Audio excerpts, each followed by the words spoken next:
So President Biden will be in Wisconsin next week as he continues his efforts to reach voters in swing states. This comes just days after former President Trump held a rally there where he warned he may not accept the results of the election if he does not win the state. This weekend, Trump is set to headline Republican National Committee's spring donor retreat in Florida. Several potential vice presidential picks are expected to attend, including Senators Marco Rubio, Tim Scott, and J.D. Vance, along with North Dakota Governor Doug Burgum.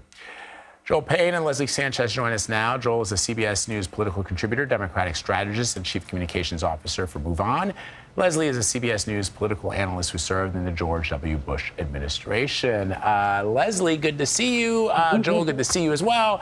Let me begin with you, Leslie. What is your take on these potential picks for vice president? I mean, Marco Rubio, who Trump has belittled time and time and over again. But I guess when the prize is just staring at you in the face, you put that aside. I heard a really interesting discussion about this, and I know that Leslie's going to talk about this, that usually when you pick a VP, right, you're looking for someone to complement you or someone who can pick up voters that you maybe are unable to reach, which is what, Mike Pence was able to do with the evangelical vote. But now Donald Trump has the evangelical vote. He does. So who does he pick? Right, of all those men, I mean, Leslie, what's your take? I mean, because they're all...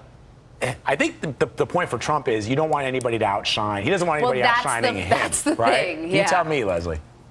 Right. It's interesting. You want to see who is such a loyalist that they're a good compliment to him on the ticket. People that didn't really attack him, where he personally felt offended, and those wounds have not healed. If that is the case, I think they're going to quickly slip off the bottom of that list, and you're going to be left with kind of the evangelist behind the Trump movement in that line. It's interesting because traditionally we look at exactly what you're talking about, the swing states that are going to be impacted, those evangelicals that shored up. Even, Joe Biden was shoring up the national security bona fides of Barack Obama. It's this unique mix and balance of when that comes out. And who you're looking at now are really, I think, the Republicans that look at this are who's going to be carrying the mantle for the next 4 and 8 years after this presidency. What does the new Republican Party look like? And Donald Trump's going to have a lot to say about that. So somebody who's going to support his vision, what he wants to do, were he reelected president. But I think the other thing to unpack is while we're teasing this out now, I think traditionally it's going to be something we find out about a week before the Republican convention. He's alluded to the fact that's what he wants to do, but I really enjoy reading the tea leaves and figuring out where this might go. I like how Leslie's like, you got to have a poor memory. Yeah. Can't remember any of that stuff. Memory like a sieve is the first character trait. 100%. So let us talk about reproductive rights.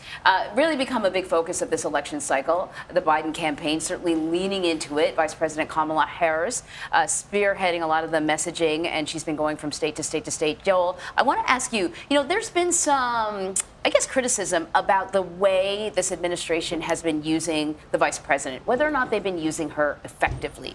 Do you see her being used well in the campaign now?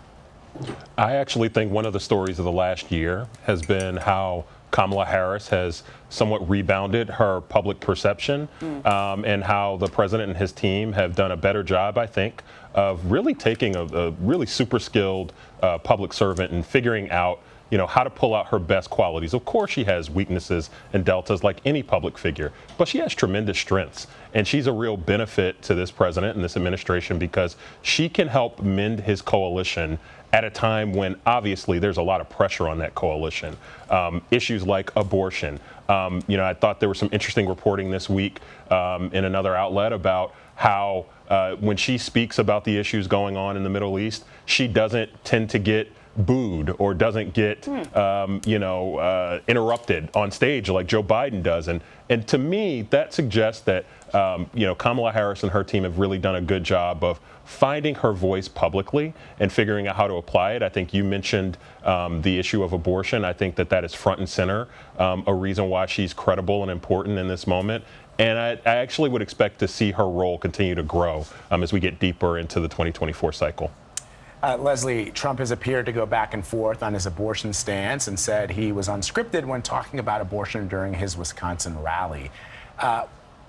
any pressure on him to have a more, I guess, more codified stance, something that actually gives a sense of what his policies will be should he is elected again? I watched that portion of that rally. I just happened to be tuning in. It was live streaming on Facebook. And what struck me about that is he seemed to be meandering, seemed to be looking for the right applause line that would appeal to the crowd. And like you said, eventually he just said, oh, that was completely unscripted. That's not in the teleprompter. He's transactional by nature. Everybody knows that, right? The belief systems are not.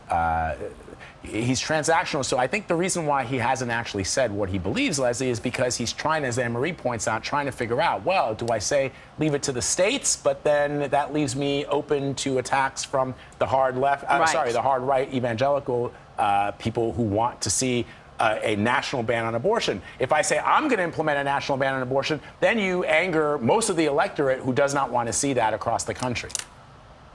Right, and overwhelmingly the country isn't there, right, on an overall ban. And when you push back to the states, you end up not so much from an attack, a flank on the left, as much as states like Arizona that, you know, harken back to the 1800s with their policies. And everybody on the Republican said, whoa, no, that's too extreme in terms of a full ban on abortion. I think the president, the former president, is going to have to really identify where he is on this position. I believe you're right. He's kind of moving back and forth.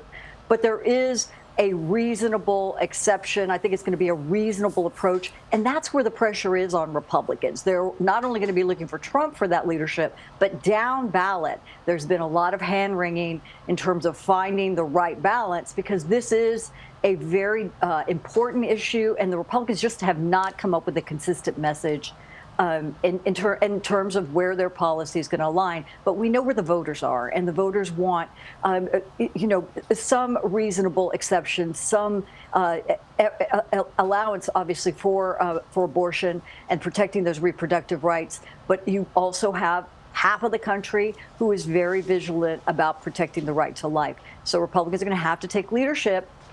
Former president's going to have to step up and really make a decision. All right, Joel Payne, Leslie Sanchez, always a pleasure.